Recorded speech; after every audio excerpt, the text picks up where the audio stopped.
Happy day and welcome to the Susan and Soulless Homestead. Please like, subscribe, share, follow, all that fun stuff. Check out our other videos. There's a lot more in-depth, from the ridiculous to the profound.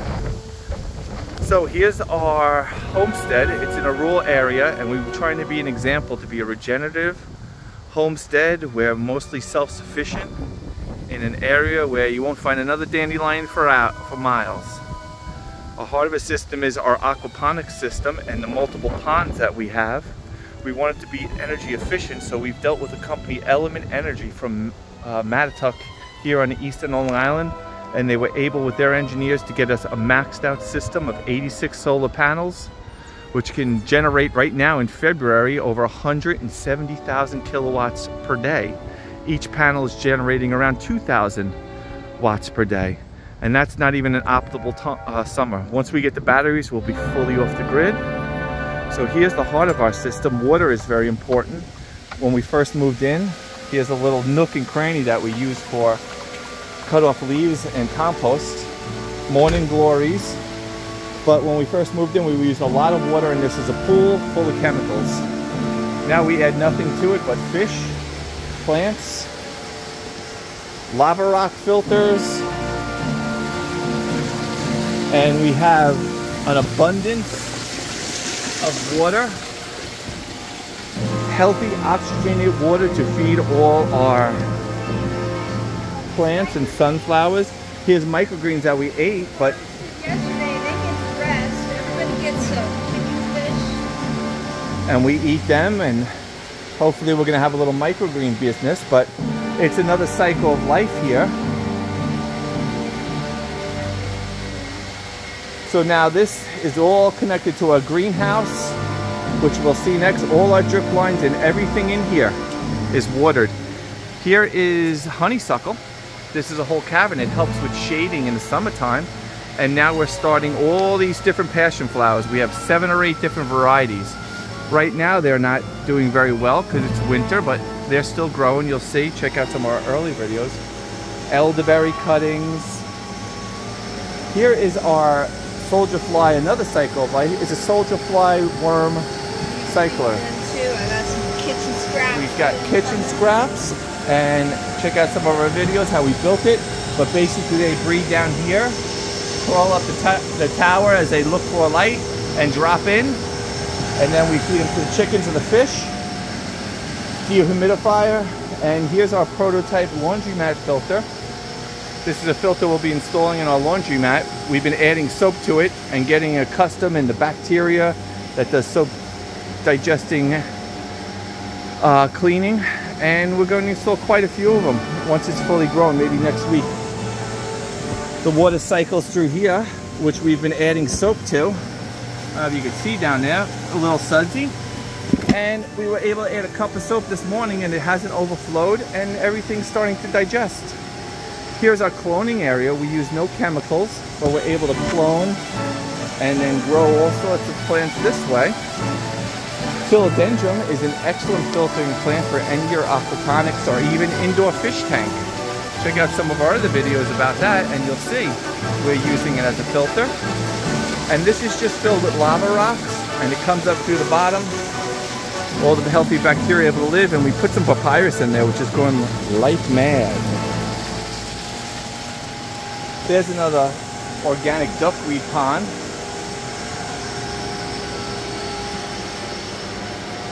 But this is the main heart. We heat it in the winter time with a pool heater and propane. We keep it about 63, 65 degrees. And then you'll show we have other tanks and gravity feds throughout the yard, and it's refilled by the rain. We actually have an excess of water now that we're able to capture everything, even with watering all this. In the summertime, we hope to add it all to our outdoor sprinkler system and all the drip lines. Let's take a walk outside and see the next step. So this is all connected and monitored. A main heart and experimentation area. It's heated by a pool heater, propane right now, and the sun. In the summertime, we don't have to use it, obviously. But we built this other sealed room, which fills up the exterior bubble. That's how it's vented. So the bubble fills up with warm air in between there, and then we vent it out because the CO2 gets a little warm and for extra heat into this non-heated greenhouse. This is our raised bed area. In the summertime, check out some of our other videos. You'll see it's full of flowers and vegetables all on the side. Here's our raised beds. We're going to be making little mini greenhouses and starting earlier. To the angle from our solar array. But from there, the air and the water.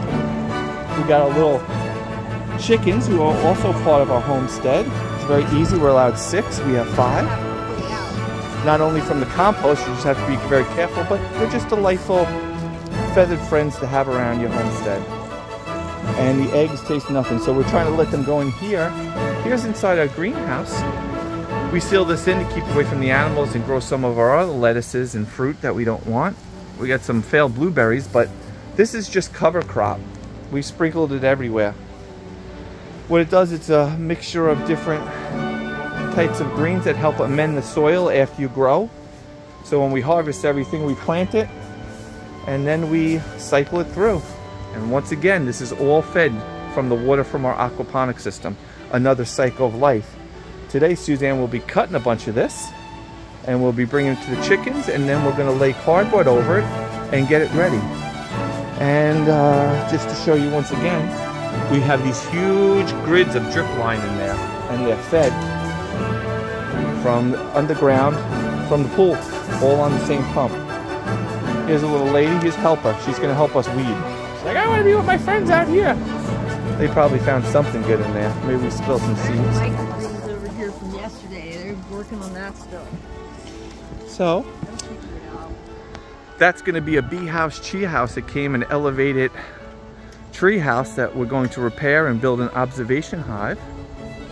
Here's a little U. It's important in your homestead to make little areas that you and your lover can sit and appreciate all the things that are growing and the blessings in your life. Check out some of our other videos. We have a sacred rhombus and a heart chakra. Here's from the outside. Eventually we're going to wrap some copper piping around there and let it drain through to help heat the system. Can't see it right now, but here is the sump pump and a 300-gallon tank, which everything returns is gravity returned to and then pumped back into the waterfall. Another angle of our raised beds. This is a little sauna. We had a bunch of extra wood and supplies that we built. Here's another look at our solar array and the aquaponics koi pleasure dome, the heart of our system. This was just recently installed. Once again, Element Energy from Matatuck on the East End line. Incredible company. Michael is a very honorable man, and they will help you meet your energy needs. So, if you look at the pipe along the wall, all through the whole house, everyone except for a small little ledge on the carport has these pipes underground to catch all our rainwater. And then it goes down into this 300-gallon tank, which has duckweed in it, cycling through, so we don't have to add any more water. It overflows to our system. We use this black drip pipe, which heats up and it's insulated, it's thick. So you can actually feel the incoming water. And these are the two return waters for our solar panel, our solar heater. It's just basically 2 spools of a few hundred feet of this rolled sink pipe, and it heats up. It gets, we've had it up to 145 degrees in there, but once it starts running on a cold day like this, it could be 60, 70, 80 degrees. So it heats up that, and that is also, our rain pond is gravity fed all the way from the front, all the way over there. We'll show you, we'll get there, to our nebula pond. So we have all these cycles of water and going, collecting the rain. We're going to just take a little quick loop. It's very important to be well organized and secure and safe. Here's our tool room where we build all our prototypes and everything. Another thing for our homestead, we're looking at the whole 2-acre property, and we're grateful we're stewards of it. We have 3 separate hives, Carniolas and a Carniola Italian mix, and we recommend looking into beekeeping and incorporating. You will increase the yield to 30 to 50% of flowers and nuts and seeds in your area if you have healthy bees.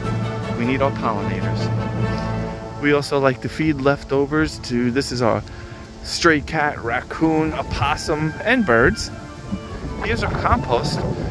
This is the stuff from last year, the stalkiest stuff we usually cut down and let live. Suzanne gets organic waste from a juice bar, and we fill it up there and turn it. We also feed that to the worms and the chickens and the fish. We feed that to the worms, and it grows. Prebiotic fiber. If you like birds and squirrels and crows, here's our bird feeding station, which we have quite a few interesting videos. We will take off the top inch or two of our chicken coop, and we will be adding it to the compost, but you got to be very careful about adding it to compost, because to your vegetables. We made the mistake.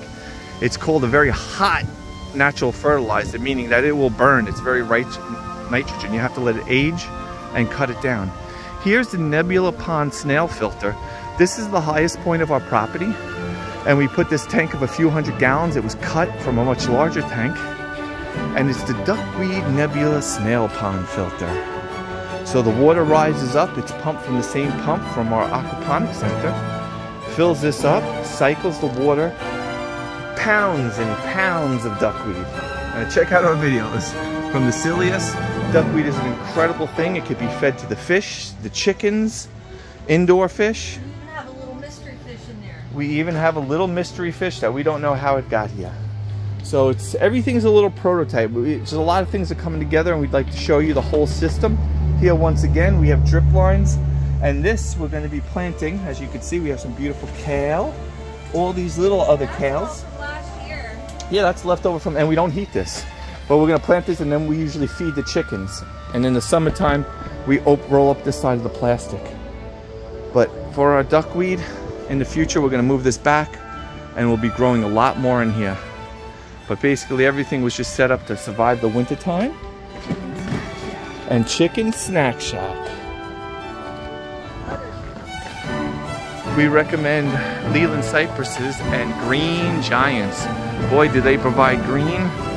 First 2 years you have to water them, but then they're very drought resistant, and they add a little privacy and windbreakers. Here's our chicken coop we built. We're going to be doing a major update to it by adding a corrugated clear roof, overhang, and some walkways because it gets a little muddy. Here's an extra area you build in your chicken coop, so when you get chicks you can separate them, or a separate chicken. Sick chicken or not getting along chicken, you throw food in there, let it grow up, and then let them graze in there. There'll be a dirt bath. I want to peek inside here. There's a bunch of eggs. Got a little electric roost, heated water inside, and an automatic door, so you don't have to keep coming out. You can check it by the internet and make sure. Plus, put cameras everywhere. Arlo, it's not the best system, but it can help you monitor and make sure and save you a trip.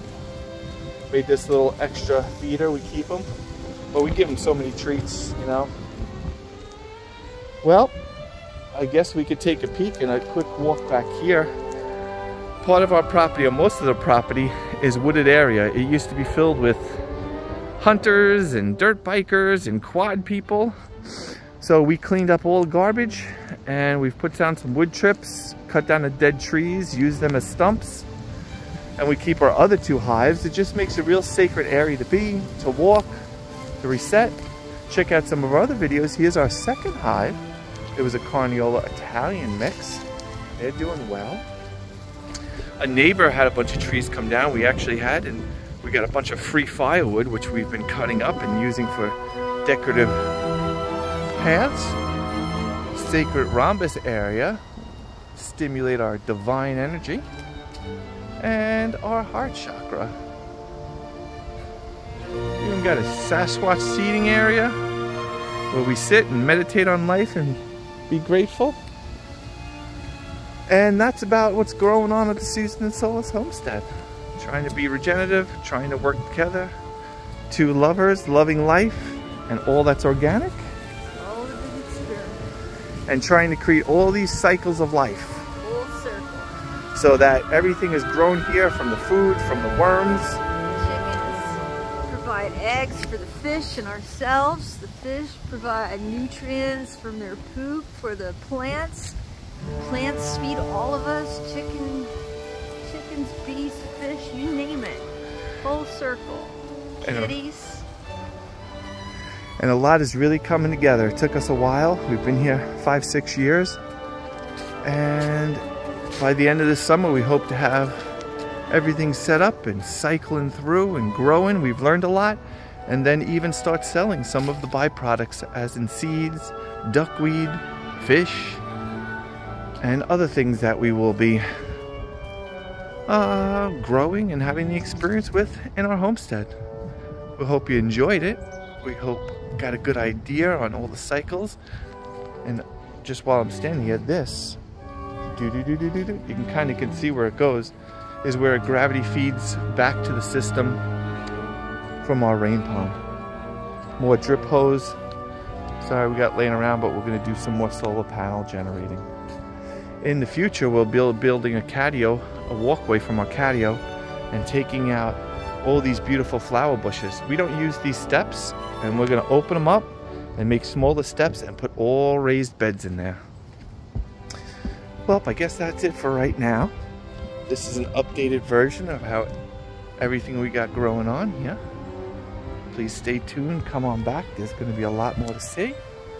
And let's end it by going back into the heart of our system, the Aquaponics Koi Pleasure Dome, and giving a little tour. And tune back in the summer. It's amazingly colorful around here. There's so much going on. This is 20-40 degrees February winter time, and we have all this growth. Suzanne is a nutritionist, and she grows all sorts of incredible nutritional flowers, herbs, and everything, and can explain their benefits. And our animals eat whole foods, kitchen scraps, plants that we grow. They get protein from shrimp, the worms that we generate over there, and no processed foods for our people, because we are what they eat. And we used to. When we first got them, I always fed them that, but Susan was able to come up with different organic mixes that now everybody is healthy and happy. It doesn't overstress the water, and it's just a cycle of life. And we hope to inspire others to do it. Maybe not this grand, but no matter how small your property is, you can order a pond and some circulating tanks and have all sorts of natural filters. Life, it's already here for us. Well, have a fantastic day once again, and come on back. One of the longest videos we do. Also, we're probably going to be doing more long form videos. We've stopped and we've been very busy with a lot of projects, so we've been doing a lot of silly shorts and just catch-ups. But we're going to get into much high quality videos to explain and share what we've learned and what we got growing on.